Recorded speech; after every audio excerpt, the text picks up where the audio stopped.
వచ్చేసి 1683 రూపాయలు వచ్చింది. థర్డ్ మంత్ ఇంకో 10 మందికి ఎక్కువ చెప్పిన.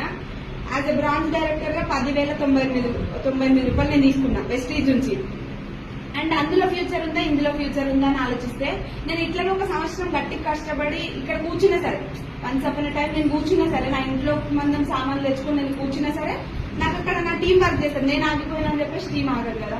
సో నాకు అది నచ్చింది అనమాట.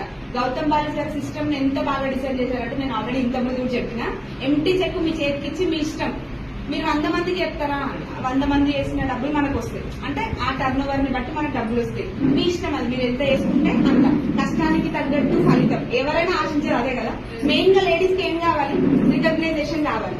వెస్టీజ్ నుంచి కాకుండా భూమి మీద ఎక్కడ ఏ వర్క్ చేసినా కూడా రికగ్నైజేషన్ దొరకదు. గౌతమ్ బాలి సార్ 20 ఏళ్ల ముందే ఈ జనరేషన్ కి కార్ ఎంత అవసరమో అప్పుడే ముందు చూపు, ఎంత ముందు చూపో చూడండి. ఈ జనరేషన్ లో కార్ అన్నది కళ.